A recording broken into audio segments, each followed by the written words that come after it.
à tous, j'espère que vous allez bien. Lui c'est Titou. Moi c'est Cassie. Merci de nous retrouver pour cette jolie vidéo et d'être fidèle au rendez-vous. Aujourd'hui, on va vous parler d'un sujet très important qui concerne tous les chiens sans exception. Donc soit c'est ponctuel, soit c'est récurrent, soit c'est un TOC, et c'est-à-dire que c'est vraiment très souvent. Donc on va parler donc des chiens qui ont la fâcheuse tendance à se lécher les pattes, et Titou en fait partie. Donc je vous explique tout ça après le générique.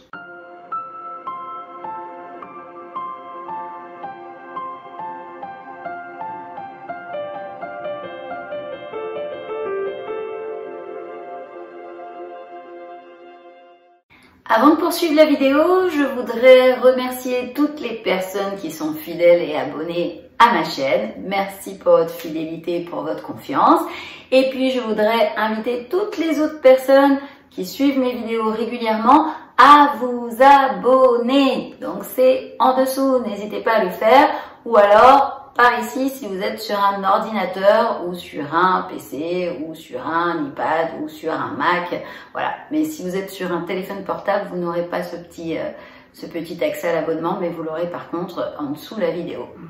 Et donc, pareil, si vous aimez cette vidéo, je vous invite à mettre un beau pouce bleu et à activer les notifications pour n'en louper aucune. Donc, c'est parti, on attaque la vidéo. Mon chien se lèche les pattes. Démangeaison ou problème comportemental? Alors, les chiens se lèchent régulièrement les pattes. Je tiens à vous rassurer déjà de suite là-dessus. Il y a certaines races qui le font plus particulièrement que d'autres. J'entends par là des races japonaises, comme le Attika, comme le Shiba. Donc eux, ils ont plutôt tendance à se lécher les pattes pour les entretenir, et on va dire c'est vraiment un souci d'hygiène. Maintenant, si votre chien se lèche les pattes à avoir des plaies ou des rougeurs, alors là, ça peut être beaucoup plus grave. C'est pas forcément lié à, on va dire, juste l'esthétique. Ça peut être un problème physique ou un problème comportemental. Mon chien se lèche les pattes. Explication du comportement.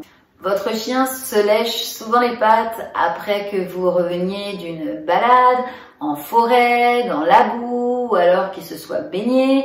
Donc il y a certaines races qui sont plus propres que d'autres et donc qui aiment bien se nettoyer les pattes.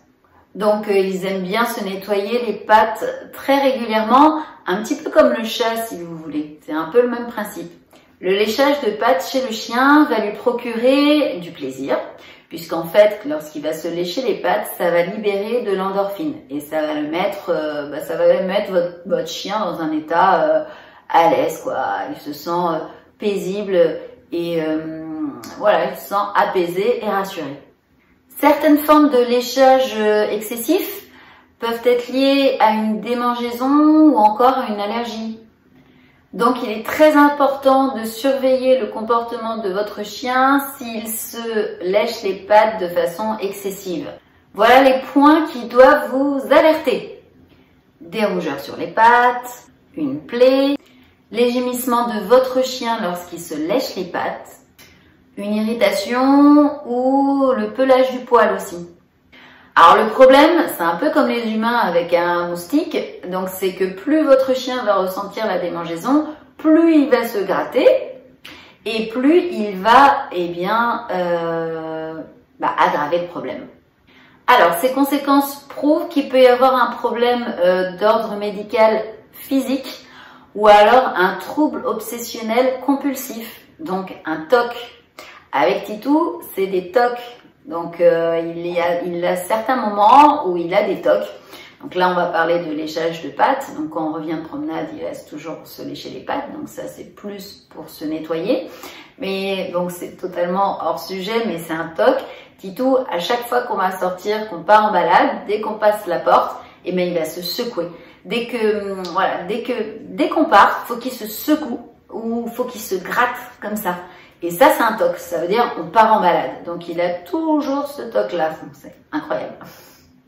Alors, revenons à notre sujet. On va voir ensemble comment soulager votre chien qui souffre soit de démangeaisons réelles physiques de ses pattes, de sa patte, ou soit de troubles obsessionnels compulsifs.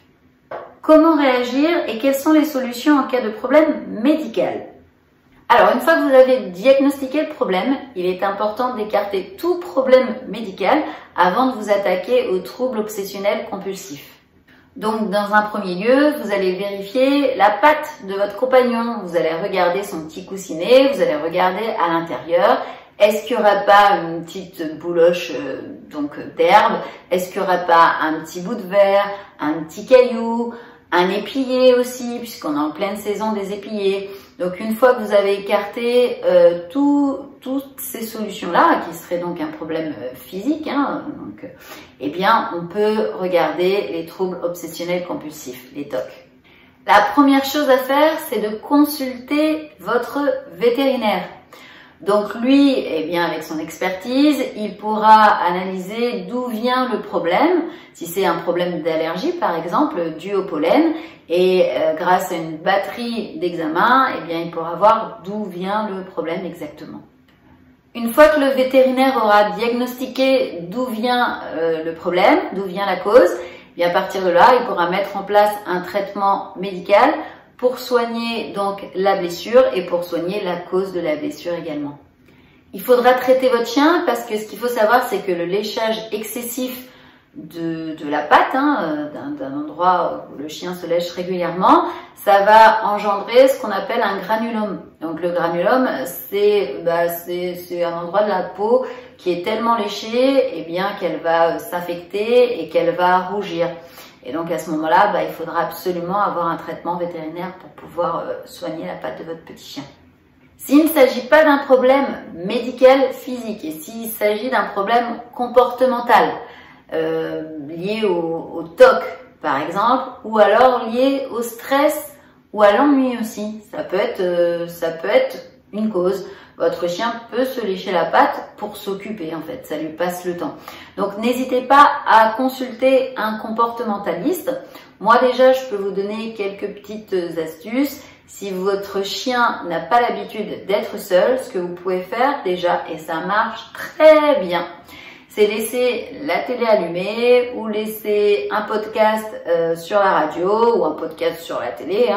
Voilà, le tout c'est qu'il y ait un peu de vie dans la maison et que votre chien entende des voix et entende qu'il y a de la vie à l'intérieur de son domicile.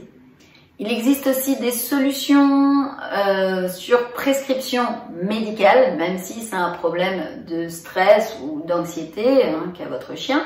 Eh bien, vous pouvez, donc votre vétérinaire peut lui prescrire, ou un comportementaliste peut lui prescrire des traitements à base de plantes apaisantes, donc qui pourront éventuellement améliorer le comportement de votre chien pour qu'il puisse se détendre un petit peu.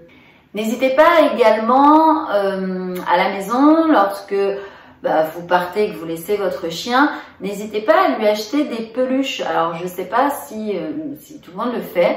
Moi, Titou, il a énormément de peluches, énormément de jouets et il les mordille, il les mordille. Et donc ça lui fait du bien, comme je vous l'ai dit, ça lâche de l'endorphine et donc votre chien se sent soulagé quand il mordille. Donc s'il n'a pas de peluche, il va mordiller sa patte. Donc n'hésitez pas à acheter des petites peluches, rien du tout, qu'on trouve dans des discounts, Action, etc. Vous allez en trouver une à 1 euro ou même pas. Donc achetez une petite peluche, jouez un petit peu avec lui pour l'enthousiasmer et pour qu'il s'habitue à cette petite peluche. Lancez-lui, qu'il ramène dans la gueule, etc.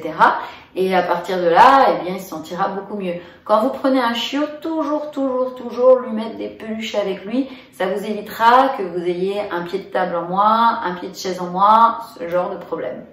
Une fois que vous avez essayé tous les petits conseils que je viens de vous donner, si vraiment ça donne rien, allez voir un comportementaliste physiquement. Allez le voir physiquement, allez lui présenter votre chien qui s'imbibe un petit peu, puisque le comportementaliste, c'est un feeling qu'on a avec l'animal. donc de par l'hypersensibilité qu'on peut avoir. Donc n'hésitez pas à aller voir un comportementaliste, il verra par rapport à l'attitude que votre chien a, des avis de vous également, hein, puisque vous êtes une équipe, vous marchez à deux. Hein. Parfois ça peut être des problèmes liés au chien qui lui sont propres, parfois ça peut être des problèmes liés au chien, mais qui sont liés à votre comportement à vous. Donc il n'y a rien de péjoratif, hein, bien évidemment, c'est très constructif tout ce que je suis en train de vous dire. Donc c'est voilà, c'est pour vous apporter des solutions, bien sûr. Dans le changement de la relation maître-chien, on va pouvoir retrouver l'exemple que je vous donnais tout à l'heure au niveau des jouets. Donc ça peut être tout simplement que votre chien n'a pas suffisamment de jouets. Ça peut être également qu'il souffre d'anxiété quand vous le laissez. Donc je vous ai donné 2-3 petites astuces également pour les travailler au niveau de la télé ou au niveau des podcasts. Ça peut être également le fait que vous ne le sortiez pas assez. Donc ça, il n'y a pas d'autre astuce que de le sortir. Hein. Un chien, ça se sort au moins 2 fois par jour, une fois le matin et une fois le soir. Hein. Si vous n'avez pas d'option à ce niveau-là, voyez avec des voisins qui sont là tout le temps, des personnes âgées par exemple, qui pourraient s'occuper de votre chien et de le sortir un petit peu. Comme ça lui cassera aussi sa solitude. Pour conclure, comme on l'a vu ensemble, le fait que votre chien se lèche là ou les pattes, c'est un comportement totalement naturel. Par contre, si c'est poussé à l'extrême, ça doit vous alerter. Vous alerter sur un problème physique, médical ou sur un problème comportemental. Donc, il est très important de surveiller votre chien et d'être alerte. Et au cas où, vous voyez quelque chose qui vous semble pas normal, de pouvoir agir en conséquence et d'éviter des complications qui peuvent être plus graves. On en a fini pour cette vidéo, j'espère qu'elle vous aura plu et surtout qu'elle vous sera utile. Donc comme ça vous permettra au cas où de pouvoir agir en conséquence et rapidement pour éviter que votre compagnon ait des complications assez graves au niveau de sa patte ou de ses pattes. Donc je vous remercie beaucoup d'avoir suivi cette vidéo. Si elle vous a plu, je vous invite à mettre un beau pouce bleu en dessous. Je vous invite également à vous abonner à la chaîne et à activer les notifications pour ne louper aucune vidéo. Sur ce, écoutez, je vous souhaite encore de très bonnes vacances puisqu'on est encore dans le mois d'août. Prenez soin de vous et puis je vous dis à très vite. Bye bye!